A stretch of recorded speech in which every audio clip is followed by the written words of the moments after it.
Hey guys, welcome to my channel, Realm of Ori. In this video, we will continue with Volume 12, Chapter 5 War on the Horizon, Part 4.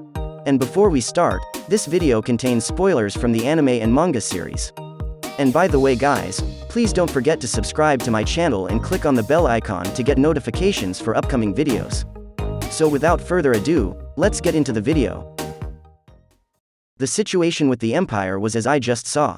It was nothing new to me, but for some of the people here, this was their first time seeing anything of the sort. They just stared at the screen dumbfounded, unable to hide their astonishment. As far as estimates go, we could be dealing with 1 million invaders in total. Well, it's already evident as we can see. I know you may have been surprised by their weapons, but that doesn't change the fact that we have the upper hand. Don't worry, the most important part of war is to know how strong the opponent would be. At this point, we knew their abilities as if we'd proverbially stripped them naked. Raphael-san counted that the enemy troops numbered 1 million soldiers in total. Now that may sound like a crazy number, but it was still unlikely for our side to lose. That was how strong our side was. Gadra told me that there are 3 major corps in the Empire. One of them, which is called the Armored Corps, has the tank troops that were shown on the screen. They call it the Magic Tank Division, and it is undoubtedly the main force of the enemy. Then, I went into further detail about the inside information I had on the tank division. That's not all the intel Gadra gave me. He also attended the strategy meeting and told me everything about it. After all, Yuki was also there with the goal of starting a coup. He would definitely stir the other commanders up by insisting that they didn't have to be on guard as Gadra was already dead. Gadra also said that the Armored Corps commander Calgurio took the bait, hook, line, and sinker. He believed that the dungeon held treasures and was planning to beat the other commanders to the punch. Gobta was the first to speak after I finished explaining.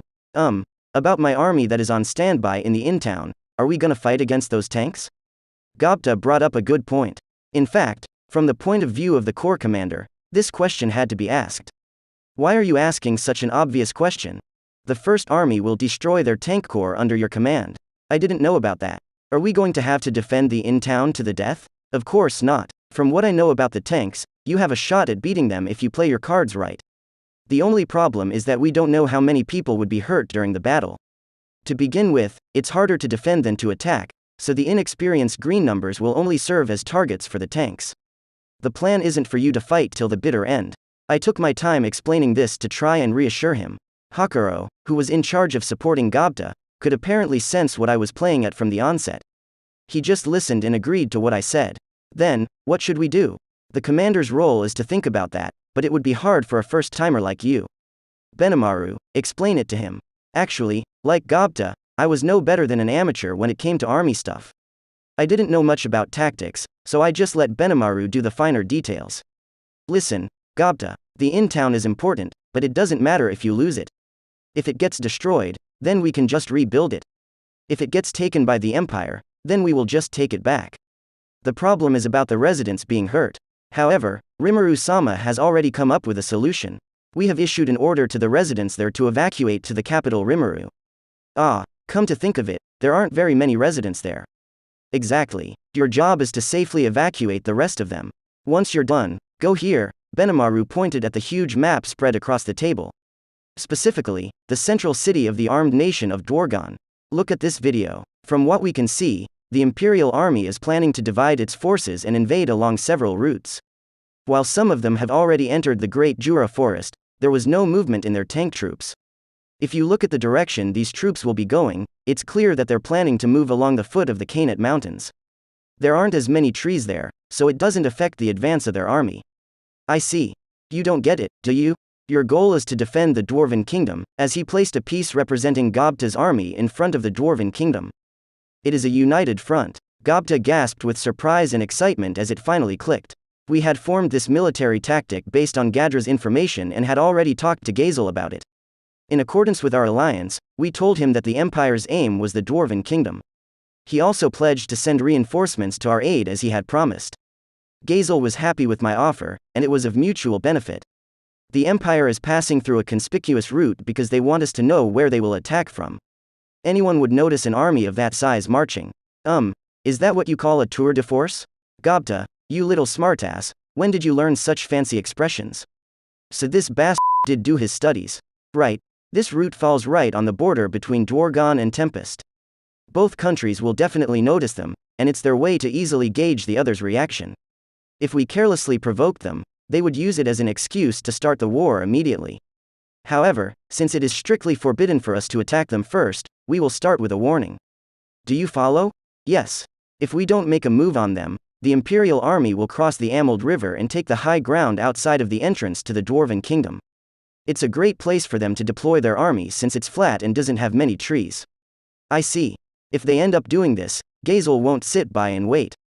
He's going to send his troops out and start negotiating with the other side. It's the same for us, and the Empire will have both Tempest and Dwargon as their enemies. Benimaru moved the pieces on the map, complementing his explanation with a visual demonstration of the plan.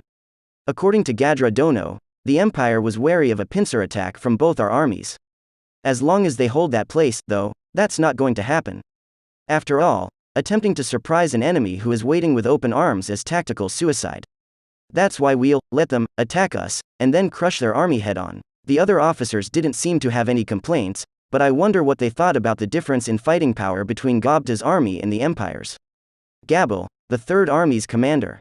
Yes, your duty is to guard the evacuating civilians. Watch them from the sky and look out for people who are falling behind or need help. Understood. Once everyone's evacuated, move on to aid Gobta straight away. If the timing is right, you two can meet before the Imperial army arrives. My corps prides itself on being the fastest in Tempest. We will make it on time. The Imperial army might get here faster than expected. So don't let your guard down. The Imperial army should deploy their main force here, but as Gobta said, what they are doing now is a tour de force.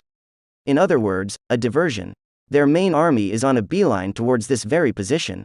Benimaru took out different colored pieces for the Imperial army and scattered them in the Great Jura forest. They wanted us to think that the tank unit was their main force, while keeping the actual main unit separately from them, huh? Since all of the enemy's moves were on full display for me, I honestly just had to sit back and stay sharp. Even if we may be overwhelmed, we still have Geld to defend this land. Geld, please call your men back as soon as possible. Understood. I've already ordered them to return with thought communication. It won't be long before everyone gathers under me. After that, Benimaru turned his eyes back to the map. Their main force will continue to hide from us. Unfortunately, Rimuru-sama's surveillance magic, Argos, can't tell us what's happening in the forest. That's where Sue comes into play. The forest is overgrown with thick trees, making it difficult to monitor from the sky. Even if my subordinates tried hiding throughout the forest, there's too much ground to cover and there is a risk of being discovered.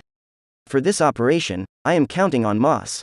He has the ability to release a lot of tiny clones, and use them to collect information. As of now, the eastern part of the Great Jura Forest is under Moss's surveillance. We know that the Imperial army is divided into platoons and is currently advancing there, so it's up to us to crush them individually. If the Imperial army's aim is the dungeon, then all we will have to do is lure them to its entrance and take them on from there. If there are still any Imperial troops left on the ground at that point, Geld's second army and my main unit will take care of them. That's all. The plan was straightforward and easy to understand. Understood. With Gabel-san backing me up, there's nothing to be worried about. Victory will be ours. I'm glad to hear you say that. I'm not one to be outdone by Gobta Dono. I will show you how to fight. I was worried that we wouldn't get an opportunity to prove ourselves, but General Benimaru Dono has, of course, not let us down. Indeed, bestowing us with the greatest honor of protecting our country, no less. We shall unleash all our might. The three commanders were overjoyed at Benimaru's declaration. Are there any questions after hearing Benimaru's explanation? Don't worry, Rimuru-sama, we aren't worried about losing. Not from an abundance of temerity, but because we are going all out. A battlefield awaits us with our chance at glory. If that is where we meet our fall, we can only lament our own shortcomings. We will be forced to face our reality, a world where you will eat or be eaten. I was met with many similar reactions from all monsters alike, including Shuna and the other girls. They didn't fear losing the battle, they feared the idea of running from it. And in some sense, I kind of understood their feelings. Then, I'd make sure to show them my full support. Testarossa, Ultima, Carrera. Yes sir. Accompany each corps commander and assist them. Understood, Rimuru-sama. I will leave Cian as our representative on the council. I will personally see this war to the end. It's finally my time to shine. Please leave it to me, Rimuru-sama. Fufufu, you can count on me, my lord. I will show you every bit of my power. Testarossa, you'll go with Gobta. Yes, it's my pleasure, are you sure? A stranger to the battlefield, like this woman here, ain't fit for the first army, you know? Era, you're so dependable. I think Testarossa will forgive you if you apologize, Gobta-kun. I have a lot of weaknesses, so I'm counting on you, he said as he bowed his head to Ultima. Yeah, I'm also counting on you. Geld shook hands with Carrera just fine. Somehow, I felt that they both shared this warrior spirit, which was why I thought that these two would go well together. I was proud of the pairings I made. Feeling quite pleased with the outcome, I gave the three pairs words of encouragement. I told them to obey the orders from their corps commander and not to reveal their true identities, but I was quite concerned over what may happen if they ever snapped. Oh well, I shall trust them. Unless I gave them orders, they would be standing by quietly. Anyway, with all that said and done, the three pairs were formed. Whatever challenge came their way, I knew they could handle it. I could finally put my mind at ease.